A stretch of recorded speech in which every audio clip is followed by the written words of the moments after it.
तृष्णाओ फूट से तृष्णाओ टूट से अज्ञान ना तारा मोह ममता ना जारा। श्री सब देवन की जय, श्री ज्ञान संप्रदाय की जय, श्री गुरुगारी सारसापुरी की जय, श्री कैवल धाम की जय। कथा सत्संग प्रारंभ समय का साथ केवल स्वाहे।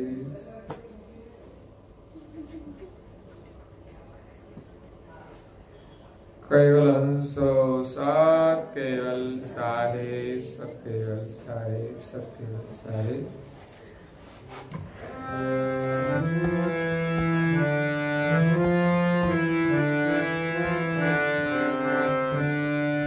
हे अबधिनो करना चाहो भवानी देवी जल नौका त्याग तिवरही ज्ञान भक्ति सहित ब्रह्मणि न सविता पाय परम निज घर।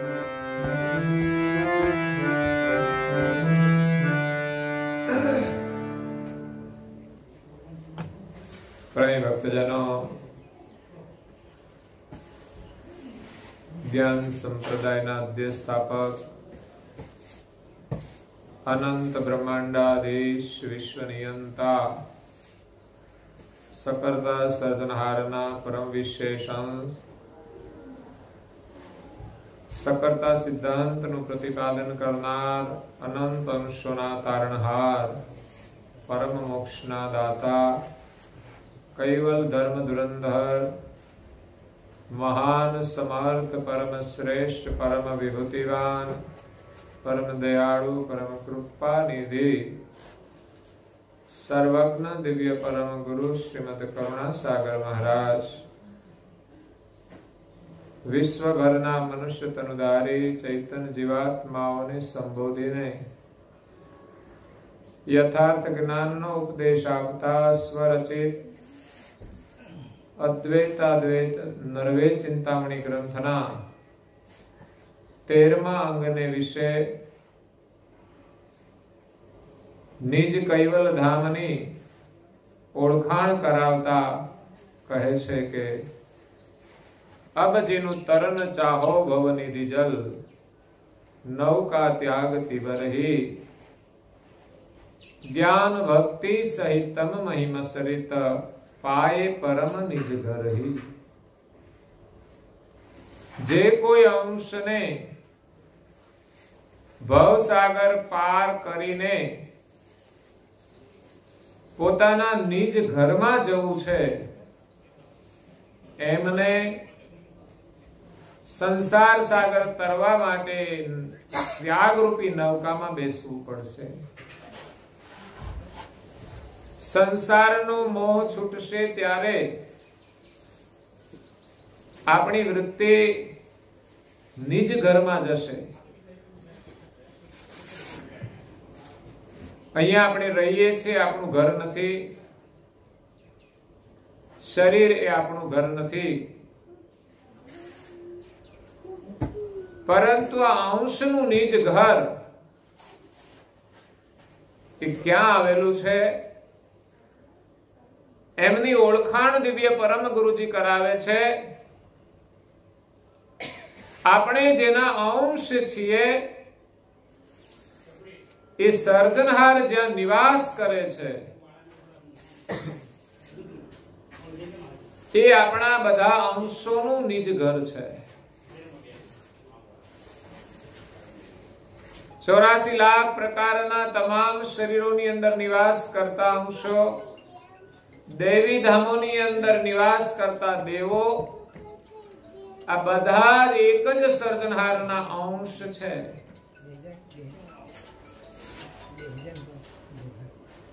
તો જેમના આપણે અંશ છીએ એ નિજ કરતા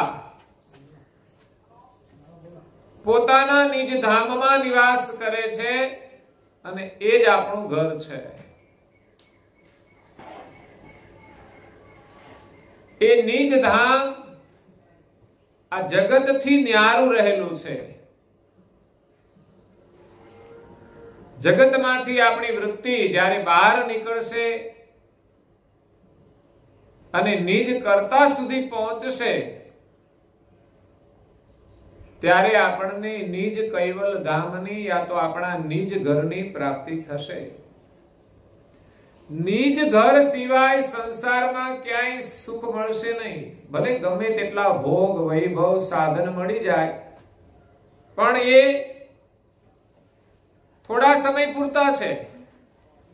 દુઃખ આવે ત્યારે કોઈ સાધન કામ લાગતું નથી. મૃત્યુ આવે ત્યારે કોઈ સાધન આપણને મૃત્યુથી બચાવી શકતું નથી. એક નિજ ઘર એવું છે કે જ્યાં આપણને અખંડ સુખની પ્રાપ્તિ થાય છે.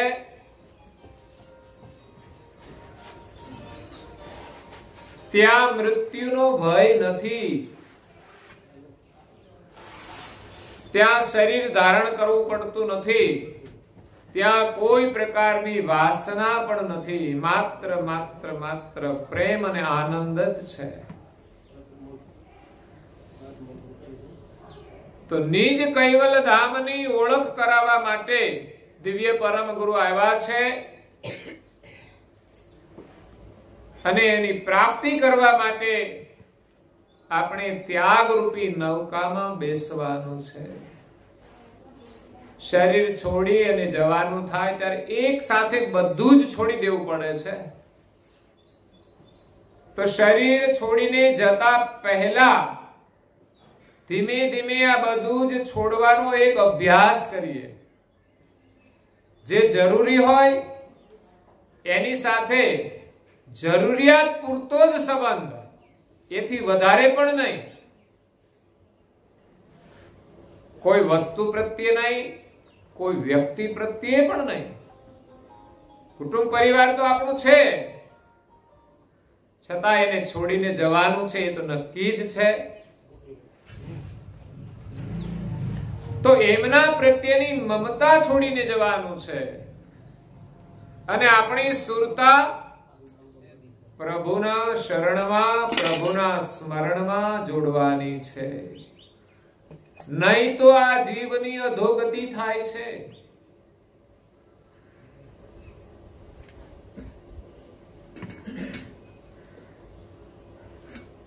તુલસીદાસજીએ રામાયણમાં કહ્યું છે કે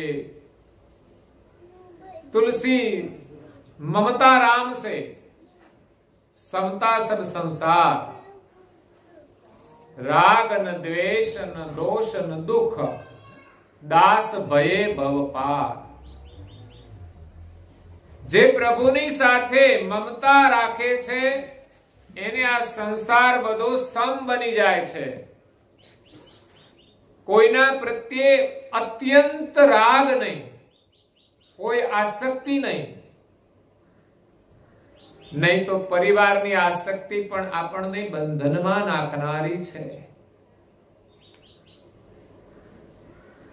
તો સમદ્રષ્ટિ કેળવવાની છે. બધાના પ્રત્યે સમભાવ. દરેકની અંદર ચૈતન આત્મા નિવાસ કરે છે અને બધા જ અંશ એક સર્જનહારના છે. તો આપણે બધા જ ભાઈઓ છીએ, એક બંધુ છીએ.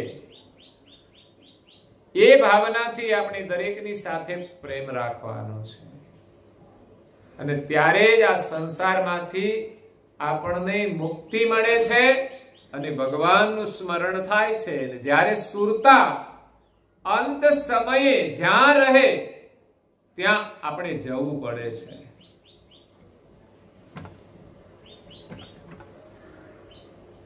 જડ વસ્તુની અંદર રહી જાય તો પછી એ પ્રમાણે અવતાર ધારણ કરવો પડે છે.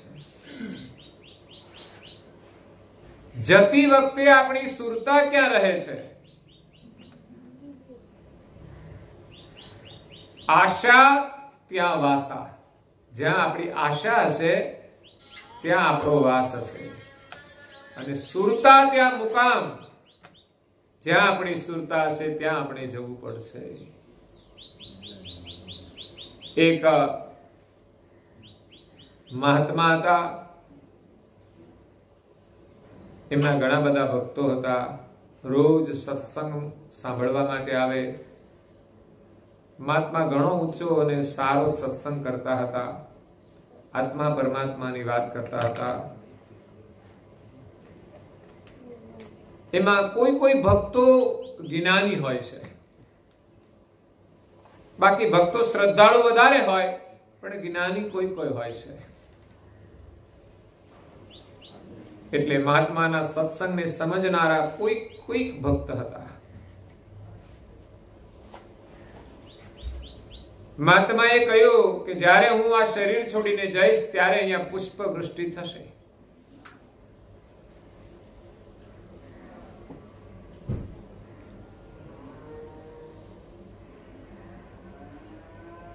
એટલે મહાત્મા એક દિવસ એમના આશ્રમમાં બેઠેલા હતા. આશ્રમની અંદર ઘણા બધા વૃક્ષો હતા. એમાં એક બોરડીનું વૃક્ષ હતું.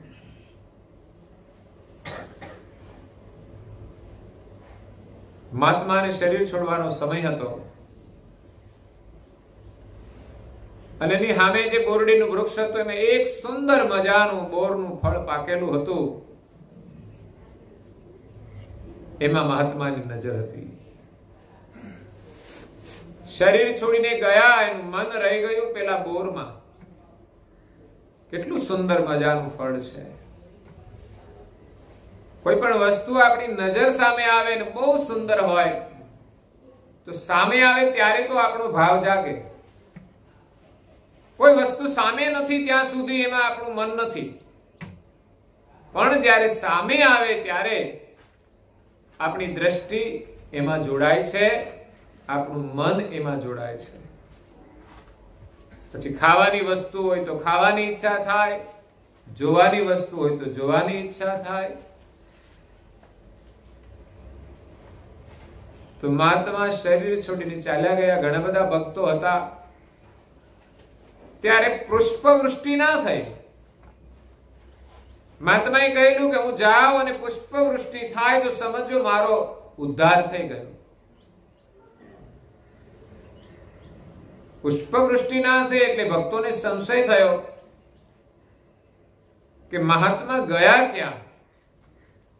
આ શરીર છોડીને જશે ત્યારે પુષ્પવૃષ્ટિ થશે એવું કહ્યું હતું. એમાં એક જ્ઞાની ભક્ત હતા. એ આવ્યા, હાજર નહોતા, પછી એને બોલાવ્યા એટલે આવ્યા. એમને બધી રજૂઆત કરી કે આપણા ગુરુજીએ તો કહ્યું હતું કે હું જ્યારે આ શરીર છોડીને જઈશ ત્યારે પુષ્પવૃષ્ટિ થાય તો સમજવાનો કે મારો ઉદ્ધાર થઈ ગયો છે. પણ પુષ્પવૃષ્ટિ થઈ નહીં એટલે આપણા ગુરુજી ગમે ત્યાં ક્યાંક ફસાઈ ગયા છે. તો જ્ઞાની ગુરુ હતા, જ્ઞાની ભક્ત હતા. એમણે કહ્યું કે જ્યારે ગુરુજીએ શરીર છોડ્યું ત્યારે ક્યાં બેઠા હતા? એટલે ભક્તોએ જગ્યા બતાવી કે આ જગ્યા ઉપર ગુરુજી બેઠા હતા. એ જગ્યાએથી પેલા જ્ઞાની ભક્તોએ જોયું, એની નજર સામે કરી તો એને પણ પેલું બોરડીનું ફળ દેખાયું, બોર પાકેલું દેખાયું. એટલે જ્ઞાની ભક્તોએ કહ્યું કે નક્કી આપણા ગુરુજીનું મન આ બોરડીના ફળમાં રહી ગયું છે. એટલે જ્ઞાની ભક્તોએ ફળ તોડી લીધું. તોડી અને ખોલ્યું તો એની અંદર એક ઈયળના રૂપમાં એ જીવાત્મા ગયો હતો. પણ જેવું એનું મૃત્યુ થયું અને પુષ્પવૃષ્ટિ થઈ એટલે નક્કી થઈ ગયું કે હવે ગુરુજીનો ઉદ્ધાર થઈ ગયો છે. તો મોટા મોટા મહાત્માઓને પણ જો ક્યાંય આશા રહી જાય, ઈચ્છા રહી જાય તો ત્યાં જન્મ લેવો પડે છે. કારણ કે બોર ખાવાની ઈચ્છા હતી એ તો પછી ઈયળ બનીને ખાય કે મનુષ્ય બનીને ખાય, એવું કઈ નથી હોતું. વાસના સરખી છે. મનુષ્યમાં અને પ્રાણીમાં વાસના સમાન છે. એટલે મનુષ્ય શરીરમાં રહેલી વાસના કોઈ પણ પ્રકારની હોય સિવાય કે હરિભજન, આહાર, નિંદ્રા, ભય, મૈથુન ચ 4 પ્રકારની વાસના જો જીવની રહી જાય તો કોઈ પણ શરીરમાં જઈને એ પૂરી થાય છે.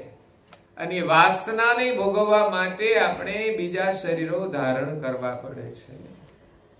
મનુષ્ય જન્મ તો કર્તાના નિયમ પ્રમાણે મળે. 84 લાખ ફેરા ફરીએ પછી મળે. અને બીજું આપણે સારું કામ કર્યું હોય, મનુષ્ય જીવન બીજાના માટે ઉપયોગી થયું હોય, મનુષ્ય જીવનમાં પ્રભુનું સ્મરણ કર્યું હોય તો ફરી માનવનો દેહ મળે છે. માનવનો દેહ માત્ર પરમાત્માને પામવા માટે જ છે. તો પરમાત્માને પામવાની જો ઈચ્છા હોય અને પ્રબળ ઈચ્છા હોય તો મનુષ્ય દેહ પછી પુનઃ મનુષ્યનો દેહ મળે છે. હેતબાઈ માતાને પરમ ગુરુ મળ્યા એ પૂર્વ જન્મમાં પણ મનુષ્ય જ હતા. બ્રાહ્મણ કુળમાં જન્મેલા હતા. હરદેવ અને સુમંતા પતિ પત્નીનું નામ હતું. ભક્તિ કરવા માટે સંસાર સુખનો ત્યાગ કરી અને ગુંજારન વનની અંદર ગયા હતા. ભક્તિ કરે છે, તપ કરે છે, સાધના કરે છે અને દિવ્ય પરમ ગુરુ એને મળે છે. એની સેવા કરે છે, સેવાથી પ્રસન્ન થાય છે. ત્યારે પરમ ગુરુ કહે છે તમે માગો શું જોઈએ છે? ત્યારે કહે છે અમારે કંઈ જોઈતું નથી. સંસાર તમે છોડીને આવ્યા છે, સંસારની કોઈ ઈચ્છા નથી. માત્ર અમને આ જન્મ મરણના ત્રાસમાંથી છોડાવો. કોઈનું મૃત્યુ થાય એ અમારાથી જોવાતું નથી. આ તો ઠીક છે, ઉંમર થાય ને પછી શરીર છોડી દે, પણ કોઈ દુઃખની અંદર શરીર છોડે એ કેટલું દુઃખદ છે એ જોતા એમ લાગે કે વારંવાર આ જન્મવાનું મરવાનું આપણું દુઃખ છે એ ક્યારે મટે? જન્મ છે એનું મૃત્યુ નક્કી છે અને મૃત્યુ છે એની સાથે ભય પણ છે. મૃત્યુનો જ ભય છે મોટો. એટલે એમાંથી છૂટવા માટે હરદેવ અને સુમંતાએ પરમ ગુરુને પ્રાર્થના કરી અને બીજો એને માનવનો જન્મ આપ્યો. ગુજરાતની અંદર ક્ષત્રિય કુળમાં હિતબાઈ માતાનો જન્મ થયો અને એમના પતિનો જન્મ પણ સારસા નગરમાં ક્ષત્રિય કુળમાં થયો. અને બંનેનું લગ્ન થયા પછી એમને ત્યાં એક પુત્ર રત્નની પ્રાપ્તિ થાય છે. એ પુત્રને લઈને મા પિયર જાય છે. એને તરસ લાગી, તળાવમાં પાણી પીવા ગયા. બાળકને કિનારે મૂકી અને નાહેર નામનું પ્રાણી જંગલી એ બાળકને લઈ ગયું અને એના બદલામાં દિવ્ય પરમ ગુરુ એમને બાલ સ્વરૂપે મળ્યા. આગલા જન્મમાં કોલ આપ્યો હતો કે હું તને બાલ સ્વરૂપે મળીશ. એટલે આ બધી લીલા એમની હતી.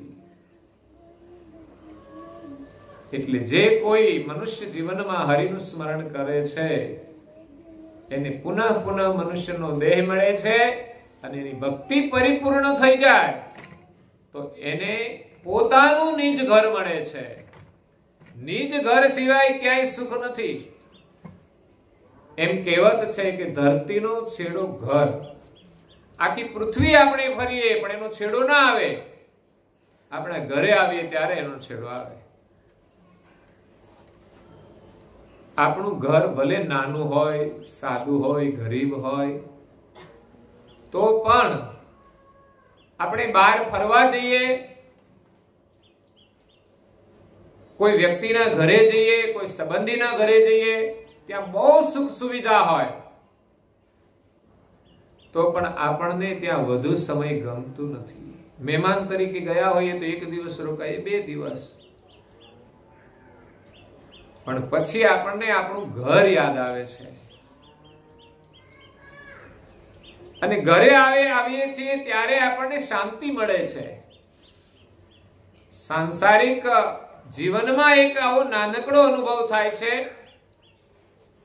એ જ રીતે આ જીવાત્માનું ઘર જે છે એ ઘરની એની જ્યારે પ્રાપ્તિ થશે ત્યારે એનું જન્મ મરણ ટળી જશે અને પરમ સુખની પ્રાપ્તિ થશે. તો દિવ્ય પરમ ગુરુ અહીંયા ચોપાઈની અંદર કહે છે કે તમારે જો આ સંસાર સાગર તરવો હોય તો ત્યાગની નૌકામાં બેસો. સંસારની જે નશ્વર ચીજો છે, નશ્વર સુખ છે, એનો પરિત્યાગ કરશો ત્યારે તમને શાશ્વત સુખ મળશે. આ નૌકા કેવી છે? ત્યાગની નૌકા જ્ઞાન ભક્તિ સહિતમ મહિમસરિત. માત્ર એમાં છોડવાની જ વાત નથી. એ નૌકાની અંદર જ્ઞાન પણ જોઈએ અને ભક્તિ પણ જોઈએ. નૌકા આપણને તારવાનું કામ તો કરે છે, પણ સાથે એને આપણે ગતિ આપવી પડશે. જો ત્યાગની નૌકામાં બેસીશું તો ચોક્કસ ડૂબીશું તો નહીં, પણ જ્યાં છીએ ત્યાંથી આગળ જવા માટે આપણે એને શક્તિનો ઉપયોગ કરવો પડશે. એની જાતે તો નાવ ચાલતી નથી. નાવને હલેસા મારીને ચલાવવી પડે કે પછી એન્જિન વાળી હોય તો એન્જિનના બળથી ચલાવવાની. એમ આપણી જીવન રૂપી જે નૌકા છે, ત્યાગ રૂપી જે નૌકામાં આપણે બેસીએ પછી સામે કિનારા તરફ ગતિ કરવા માટે ભક્તિ રૂપી શક્તિ આપણે લગાવવાની છે. ભક્તિ કરીશું તો ગતિ થશે, નહીં તો ગતિ નહીં થાય. એટલે ત્યાગની નૌકા જોશે. જો ત્યાગ નહીં કરીએ તો પછી જે નાવ છે ને એ કિનારા સાથે કોઈ દોરડું બાંધેલું હોય અને પછી આપણે હલેચા મારીએ તો નાવ ચાલે ખરી? કદાચ એન્જિન વાળી હોય તો પણ એને બાંધેલી હોય ત્યાં સુધી એ નાવ ગતિ કરી શકતી નથી. એમ આપણામાં ત્યાગ ન હોય અને ભક્તિ કરીએ તો આપણે 1 ઇંચ પણ આગળ ચાલી શકતા નથી. આપણી ભક્તિ કેવી? તો કે સંસારની બધી વાસના જેવી છે. જ્યાં સુધી ત્યાગ ન આવે ત્યાં સુધીની ભક્તિ આપણી સંસારિક ભક્તિ છે કે બસ સંસારનું જ સુખ જોઈએ છે. તો સંસારના સુખવાળી ભક્તિ આપણને તારી શકતી નથી. એટલે તો મહાપુરુષોએ ભગવાનની ભક્તિ કરીને સંસારનું સુખ માંગ્યું નથી કે આ તો મળશે અને પાછું ચાલ્યું જશે, એને શું કરવાનું. અમારે તો એવું સુખ જોઈએ છે કે જે મળી જાય પછી છોડવું ન પડે. અમારે તો એવું સુખ જોઈએ છે કે જ્યાં જન્મ અને મરણ નથી. સંસારમાં જેટલી પ્રીતિ જોડીશું એટલી આસક્તિ વધશે અને એટલું જ આપણે વધારે દુઃખી થવું પડશે. ગમે ત્યારે આ બધું જ છોડવાનું છે. ખાવાનો બહુ મોહ હોય પણ બીમાર પડીએ ત્યારે આપણને કોઈ સારું ખાવાનું આપે તો પણ આપણને ગમતું નથી.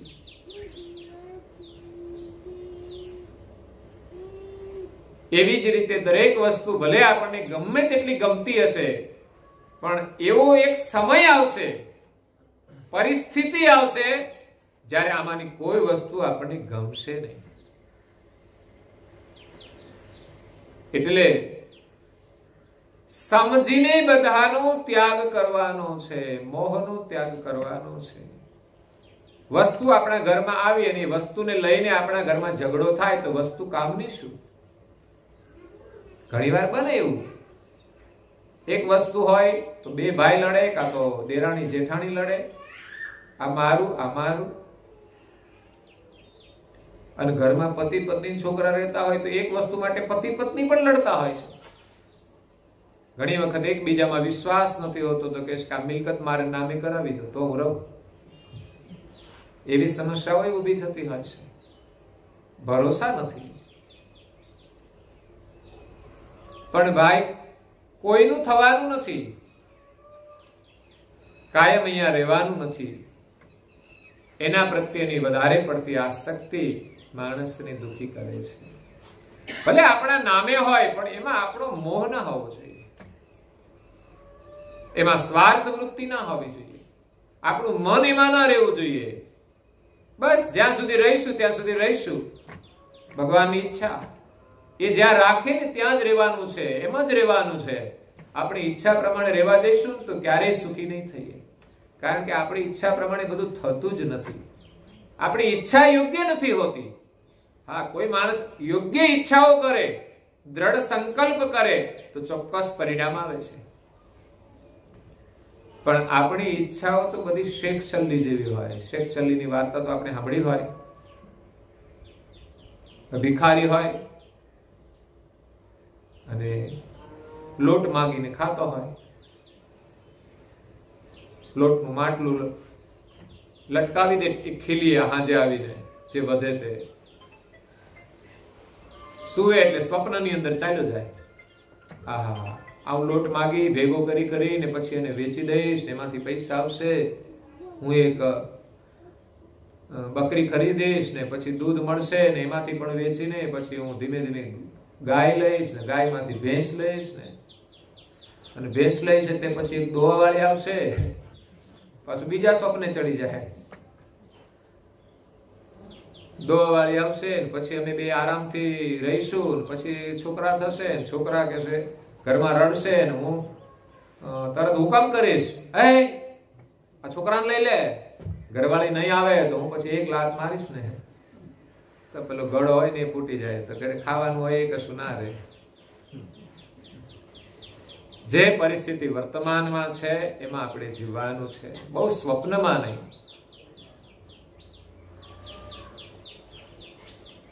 સહી માર્ગ ઉપર ચાલીશું તો જે જરૂરી હશે ચોક્કસ બધું મળી જશે. મનુષ્ય શરીર આપણને શા માટે મળ્યું છે, એનો ઉત્તમમાં ઉત્તમ ઉપયોગ શું અને કેવી રીતે આપણે સુખી થઈ શકીએ. સંસારની જેટલી જરૂરિયાતો છે એટલાથી તો સુખ મળે છે, પણ જરૂર કરતા વધારાનું જેટલું હોય છે ને એ બધાની એક ઉપાધિ હોય છે.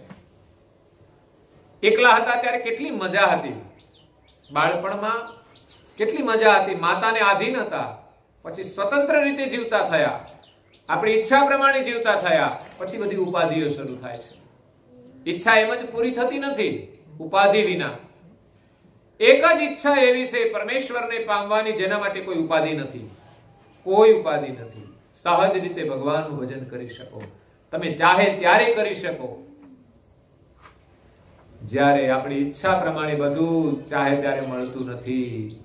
ઘણા તો રાત્રે 12 વાગે જાગી જાય અને પછી કે મારે ભજીયા ખાવા છે, પેલી ઊંઘમાં હોય ભજીયા કરે પછી કજિયા થાય. તમને રાત્રે 12 વાગે ભજીયા ખવડાવે? નવરા નથી એમ જ કે. તો સંસારની ઈચ્છાઓ બધી પૂરી થતી નથી. એની અનુકૂળતા હોય, યોગ હોય, પ્રારબ્ધ હોય તો પૂરી થાય છે, નહીં તો નથી થતી. ઈચ્છા તો ગરીબ લોકોની હોય કે અમે કારમાં બેસીએ, પણ બધી ઈચ્છાઓ પૂરી થતી નથી. કોઈ ઈચ્છા રાખે કે અમે કરોડપતિ થઈ જઈએ, સંભવ નથી. કદાચ કોઈક થાય, બાકી બધાને માટે સંભવ નથી. પણ બધા ઈચ્છા રાખે કે અમને પરમેશ્વરની પ્રાપ્તિ થઈ જાય તો થઈ જાય. જો આપણી ભાવના હોય તો ચોક્કસ પ્રભુની પ્રાપ્તિ થાય છે. એવો માનવદેહ ભગવાને આપણને આપ્યો છે. પરંતુ સંસારની અંદર આપણે બધા બંધાઈ ગયા છીએ. તો એ બંધનને છોડવાનું છે, તોડવાનું છે, ત્યાગ કરવાનો છે. મનથી પ્રેમ બધાની સાથે રાખવો, મોહ નહીં કોઈની સાથે. એક પ્રભુમાં જ પ્રીતિ રાખો, બાકી સંસારમાં બધા પ્રત્યે પ્રેમ રાખો. તો નાવ જો કિનારેથી છૂટી જાય તો આગળ ગતિ કરી શકે, એમ ત્યાગ એ નાવને કિનારેથી છોડનારું છે અને પછી ગતિ કરવા માટે ભક્તિની શક્તિ આપણે પ્રાપ્ત કરવાની છે. પણ નાવ આગળ તો જશે, પણ હવે પ્રશ્ન એ થાય કે ક્યાં જવાનું? આપણે હલેસા મારીએ, નાવ ગતિ કરે, પણ નાવને દિશા તો આપવી પડશે ને. એ દિશા નક્કી કરવી પડશે. એટલે કરુણાસાગર બાપજી કહે છે કે આ નાવ એવું છે કે જેમાં જ્ઞાન અને ભક્તિનો સમન્વય છે. ત્યાગ રૂપી નાવ છે, એમાં જ્ઞાન અને ભક્તિનો સમન્વય છે. તો જ્ઞાન એટલે હું કોણ છું એ જાણવાનું છે, મારા કરતા કોણ છે એને ઓળખવાના છે. એ ક્યાં નિવાસ કરે છે? વિશ્વના સર્જનહાર વિશ્વથી ન્યારા છે, વિશ્વમાં નથી. આપણે કદાચ શોધીશું તો પણ મળશે નહીં. 14 લોકની રચના છે, સમસ્ત બ્રહ્માંડ સર્જનહારના સંકલ્પથી ઉત્પન્ન થયું છે, એની અંદર આપણે વિચરણ કરીએ છીએ. જગત કર્તાએ પોતાના શુદ્ધ સંકલ્પથી આ જગતનું સર્જન કર્યું છે. એમાં સૌથી પહેલા તત્વોની સામગ્રી ઉત્પન્ન કરી. એમાં મુખ્ય 5 તત્વ: પૃથ્વી, જળ, અગ્નિ, વાયુ અને આકાશ. એ સિવાય બીજા 79 તત્વ છે. 5 તત્વ મળીને 84 તત્વ થાય. આ 84 તત્વોના મસાલામાંથી સર્જનહારે ભિન્ન ભિન્ન પ્રકારના 84 લાખ પ્રકારના શરીર બનાવ્યા. શરીરના અંકુર બનાવ્યા. અંકુરને જીવન આપ્યું, એટલે અંકુરો વિકસિત થઈને પરિપક્વ થયા. તો જેમ એક મનુષ્યના શરીરનું બુંદ છે, એનું અંકુર છે, એમાંથી એને માતાના ગર્ભમાં જ્યારે પોષણ મળે છે ત્યારે બાળકનો વિકાસ થાય છે. એ જ્યારે બાળક માતાના ગર્ભથી વિકાસ પામે છે, એમાં ચૈતન હોતો નથી. 9 મહિના થઈ જાય તો પણ એમાં ચૈતન આવતો નથી. ચૈતન તો બાળકનો જન્મ થયા પછી જ આવે છે. ભલે દુનિયા ગમે તે માનતી હોય, આજનું વિજ્ઞાન ગમે તે માનતું હોય, પણ આ તો કરુણાસાગર મહારાજનો અનુભવ છે કે જ્યાં સુધી બાળક માતાના ગર્ભમાં છે ત્યાં સુધી ચૈતન્યની જરૂર જ નથી. કારણ કે બાળકને પોષણ માતાની નાભી દ્વારા મળે છે. એક નાડી હોય છે, માતાની નાડી, નાભી સાથે નાડી જોડાયેલી હોય છે, અને બીજો છેડો બાળકની નાભી સાથે જોડાયેલો હોય છે. એટલે બાળકનો વિકાસ પણ નાભીએથી શરૂ થાય છે. ત્યાં કેન્દ્ર બિંદુ છે, ત્યાંથી બંને તરફ શરીરનો વિકાસ થાય છે. પણ જ્યારે નાડી છૂટી પડે ત્યારે માતાને દર્દ થાય છે. કારણ કે એમના શરીરની અંદર એ બીજું શરીર રાખી શકતી નથી. નાડી સાથે સંબંધ હોય ત્યાં સુધી એના અંગ રૂપે એનો વિકાસ થાય છે. પણ જ્યારે નાડીએથી છૂટું પડે ત્યારે માતાને દર્દ થાય છે અને બાળકનો પ્રસવ થાય છે. પ્રસવ થતાની સાથે જ એમાં પહેલા તો પ્રાણ પુરાય છે, અંદર પ્રવેશ કરે છે, એ નાભી સુધી જાય, અને નાભીની અંદર ઓમકાર પ્રણવ હોય છે કે જે ઓમ દ્વારા શરીરનો આખો વિકાસ થયેલો છે. ઓમકાર એનું બીજ છે. જ્યારે એ બિંદુના રૂપે હોય છે ત્યારે જ એ ઓમકાર એની અંદર આવે છે, અને ઓમકારનો સંબંધ માતાની નાભી સાથે હોય છે, તો એનો વિકાસ થાય છે. તો પ્રાણ આવી અને 10 પ્રકારના પ્રાણવાયુ અંદર પ્રવેશ કરે, અને ફરી પ્રાણ બહાર નીકળે, લેવાય ને પછી બહાર નીકળે. પછી જ્યારે પ્રાણ પ્રવેશ કરે એની સાથે ચૈતન અંશ શરીરમાં જાય છે, અને જાય એટલે શરીર આખું સચેતન થાય. અને બાળક સૌપ્રથમ રડવાની ક્રિયા કરે એટલે લોકોને ખબર પડે છે કે બાળકનો જન્મ થયો છે અને એ જીવિત છે. બાકી કોઈ કઈ 8 મહિને બાળકના શરીરમાં આત્મા આવે છે તો રડતું તો સંભળાયું હશે કોઈ દિવસ? વિજ્ઞાન એમ કે હલન ચલન તો થાય જ નહીં. તો માતાના શરીરની અંદર હોય તો બધા અંગો હલન ચલન કરતા હોય તો એને દબાણ લાગે તો એ હલે. અંદર બોલતું નથી કે અંદર કશું ખાતું નથી કે અંદર મળ કરતું નથી. આ બધી જ ક્રિયા ચૈતન્ય આવ્યા પછી શરૂ થાય છે. એટલે સર્જનહારે શરીરો બનાવ્યા પણ હાલતા ચાલતા ના થયા. ત્યારે સર્જનહારે પોતાની અંતર્વૃત્તિના અંશો ઉત્પન્ન કર્યા જે પોતાની સજાતિના હતા, જાણ સ્વરૂપ હતા. હવે અંશો બધા જ સર્જનહારે ઉત્પન્ન કર્યા એટલે એના ધામની અંદર જ નિવાસ કરતા હતા. પણ અંશોને ઉત્પન્ન શા માટે કર્યા હતા? કે આ સૃષ્ટિની જે રચના કરી છે એની અંદર જે શરીરો બનાવ્યા છે એને ચલાવવાને માટે. કારણ કે શરીરનો કોઈ ડ્રાઈવર નથી. ડ્રાઈવર વિના ગાડી ચાલતી, તો ગાડી તો કમ્પ્લીટ છે પણ ડ્રાઈવર ન આવે ત્યાં સુધી ગાડી ચાલતી નથી. એ રીતે સર્જનહારે બધા અંશોનું સર્જન કર્યું ત્યારે બધા જ અંશો એના ધામમાં હતા. પણ અલ્પ અંશોને આ સૃષ્ટિનો આનંદ કરવા માટે આ વિશ્વમાં મોકલ્યા. એટલે અંશોની અંદર જ પણ સહજ સ્વભાવે ઈચ્છા થઈ. કારણ કે સર્જનહારે જે પ્રકારે બનાવ્યું છે અને અંશોને પણ એવા બનાવ્યા છે એટલે એની ઈચ્છા થઈ કે ચાલો આપણે આ સૃષ્ટિ જોવા માટે જઈએ. આપણે આપણા ઘરે રહેતા હોઈએ, આપણું ઘર બહુ સારું હોય, સુખ હોય, શાંતિ હોય, છતાં ઈચ્છા નથી થતી ક્યાંય જોવા જવાની? થાય છે. એ જ રીતે આ બધા અંશો આ સૃષ્ટિમાં આવ્યા નિજ ઘર છોડીને. પોતાની પાસે જાણ હતી નિજ ઘરની કે અમારું ઘર છે, પણ જ્યારે ઘર છોડીને જાય લાંબો વખત બહાર ફરે તો સમય જતા ધીમે ધીમે ધીમે એ ઘર ભૂલી જવાય છે.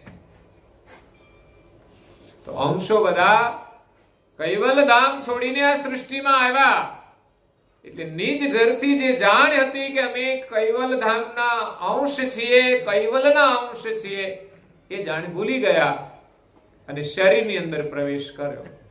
પહેલા તો આ શરીરની અંદર બીજા 4 શરીર છે. આ જે દેખાય છે તો સ્થૂલ શરીર છે, પણ સ્થૂલ શરીર જેના વડે ચાલે છે એ સૂક્ષ્મ શરીર છે અને એને કહેવાય છે 4 અંતસ્કરણ અને 5 માત્રા. ઇન્દ્રિયોને ચલાવનાર 4 અંતસ્કરણ મન, બુદ્ધિ, અહંકાર, ચિત્ત.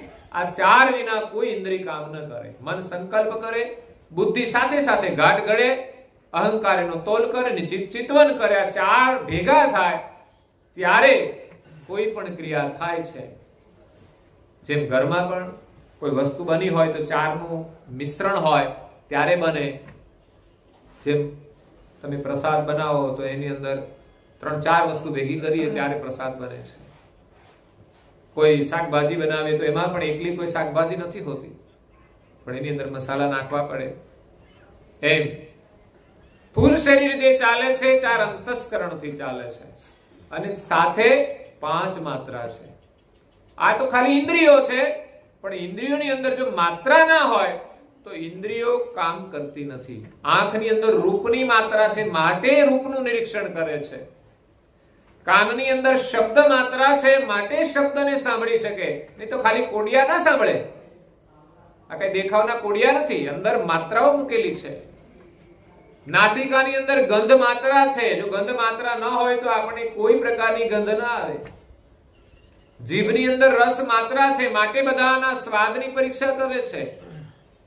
ચામડીની અંદર સ્પર્શ માત્રા છે માટે ઠંડી ગરમીનો અનુભવ કરે છે.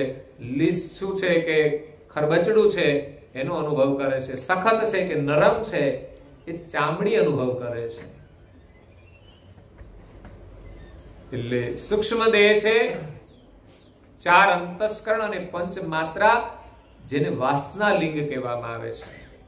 આ ઇન્દ્રિયોની જે વાસના છે એ આ 9 તત્વોની અંદર જોડાયેલી છે. આપણા અંદર જે આકર્ષણ છે રૂપનું એ આ માત્રાઓની અંદર છે. શબ્દ સાંભળવાનું આકર્ષણ છે, કોઈને સ્પર્શ કરવાનું આકર્ષણ છે, ખાવાના સ્વાદનું આકર્ષણ, આ બધું સૂક્ષ્મ શરીરમાં જોડાયેલું છે. ત્યાં વાસનાનો જમાવ થયેલો છે. એટલે આપણને વારંવાર ઈચ્છા થાય જોવાની, ખાવાની, બોલવાની, સાંભળવાની, પીવાની. એના ઉપર કારણ દે છે ગુણનો. 3 ગુણથી બનેલો, રજોગુણ, તમોગુણ અને સત્વગુણ. તો આ જે કઈ વાસના છે 3 પ્રકારની હોય, કાં તો રજોગુણી હોય, કાં તો તમોગુણી હોય, કાં તો સત્વગુણી હોય. જે પ્રકારની વાસના આપણે ભોગવીએ છીએ એવા પ્રકારનો આપણને અનુભવ થાય છે, એવા પ્રકારનું ફળ મળે છે. તો 3 ગુણની ઉપર ચોથું મહાકારણ દે છે, જે આપણી વૃત્તિ છે. વૃત્તિ વડે 3 ગુણ કામ કરે, પછી અંતસ્કરણને માત્રા કામ કરે ને પછી ઇન્દ્રિયો કામ કરે. તો આપણી વૃત્તિ જે છે એ જ ચોથું મહાકારણ દે છે. અને 5મું પરમ કારણ દે, જેમાં આપણું સ્વરૂપ છે આ શરીરમાં. તો અંશ પહેલા તો 5મા પરમ કારણ દેહમાં હતો, એમાંથી મહાકારણમાં આવ્યો વૃત્તિ રૂપે. અંશની વૃત્તિમાં એમણે નિવાસ કર્યો. પછી વૃત્તિમાં દોષ છે, સુવૃત્તિ અને કુવૃત્તિ. કર્મનું બંધન અંશને ચોથા દેહથી લાગેલું છે. કદાચ આ શરીર છૂટી જાય ને તો પણ આ જીવ સૂક્ષ્મ શરીરે, કારણ શરીરે આ જગતની અંદર ભમે છે. સ્થૂળ શરીર ન હોય તો પણ હોય છે. એટલે તો આપણે માનીએ છીએ કે કોઈ જીવાત્માની અધોગતિ થાય છે ત્યારે ભૂત પ્રેત બનતા હોય છે, બને છે. જોકે ઘણા લોકો એવું પણ માને છે કે આ કોઈ પણ ઘરેથી કોઈ પણ શરીર છોડીને જીવ જાય છે ત્યારે 12 દિવસ અહીંયા નૈવેદ્ય બેસે છે. 13મા દિવસે આ વિધિ પૂરી થયા પછી જાય છે. હકીકતમાં તો નથી એવું, પણ એનો જે શોક હોય છે 13 દિવસનો હોય છે. સૂતક એને લાગતું હોય 13 દિવસ સુધી લાગતું હોય છે. એટલા માટે એવી માન્યતાઓ પુરાણોમાં છે કે ભાઈ જીવ અહીંયા જ રહે છે. ખરેખર તો એના કર્મ પ્રમાણે આ શરીર છોડીને જાય છે. પછી એના કર્મ પ્રમાણે એને શરીર મળી જતો હોય છે. ન મળે તો પણ અહીં નથી બેસતો. સર્જનહારની એક બ્રહ્મ ભૂમિકા છે. એ ભૂમિકાની અંદર એ નિવાસ કરી શકે છે. જ્યારે એના માટે કર્મયોગ પ્રમાણે શરીર તૈયાર હોય ત્યારે બ્રહ્મ ભૂમિકા છોડીને પાછું શરીરમાં જાય છે. એટલે જ્યારે આ જીવાત્મા શરીર છોડીને જાય છે ત્યારે અહીંની વાસના એની પાછળ પાછળ જાય છે. સાથે આવનારી માત્ર વાસના જ છે. જો શુભ વાસના હશે તો એ વાસના આપણને શુભ માર્ગે લઈ જશે. નહીં તો જેવી વાસના હશે પ્રમાણે દેહ ધારણ કરવો પડશે. ઇન્દ્રિયોના સુખની વાસના હશે તો 84 જવું પડશે.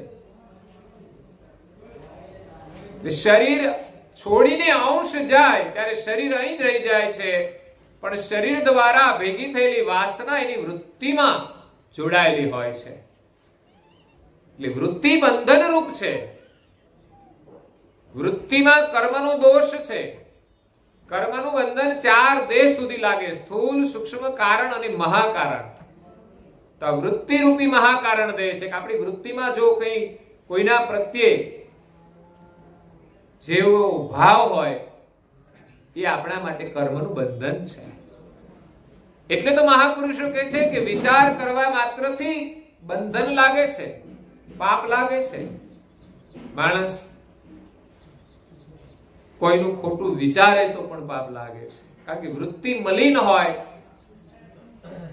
તો પછી માણસ શરીરથી, વાણીથી પાપ કરે છે. દોષ વૃત્તિમાં હોય છે. ઘણી વખત આપણે એવું પણ કહેતા હોય છે કે માણસ મેલા મનનો છે, આનું મન મેલું છે. મનોવૃત્તિ જેની સારી ના હોય એને આપણે એમ કહીએ કે આની વૃત્તિ સારી નથી. કોઈ કુદ્રષ્ટિ કરે તો પણ આપણે કહીએ આની દ્રષ્ટિ સારી નથી, આની વૃત્તિ સારી નથી, એની નિયત સારી નથી. એટલે ચોથો જે મહાકારણ દેહ છે ત્યાંથી કર્મબંધન શરૂ થયું. તો અંશને જેવી વૃત્તિ હતી એ પ્રમાણે એ નીચે ઉતરી તો 3 ગુણનો જે કારણ દેહ હતો એમાં આવી રજોગુણ, તમોગુણ ને સત્વગુણ. તો અંશના સામે 3 ગુણ હતા. 3 માંથી કોઈ એક ચોઈસ કરવાનું હતું. તો કોઈ અંશો રજોગુણી થયા, સંગમાં આવ્યા, તો પછી રજોગુણની યોનિમાં ગયા. કોઈ તમોગુણમાં પ્રવેશ કર્યો તો એ તમોગુણથી બનેલી જે યોનિઓ છે એમાં પ્રવેશ કર્યો. અને કોઈ સત્વગુણમાં આવ્યા તો એ મનુષ્ય યોનિમાં આવ્યા અને સાત્વિક જીવન એમણે જીવ્યું. એટલે ગુણમાંથી સૂક્ષ્મ વાસના બંધાય સૂક્ષ્મ દેહની, ને એ પ્રમાણે બધાને સ્થૂળ શરીર મળ્યા છે. તો સર્જનહારે અંશોને આ શરીરની અંદર આનંદ કરવા માટે મોકલ્યા છે.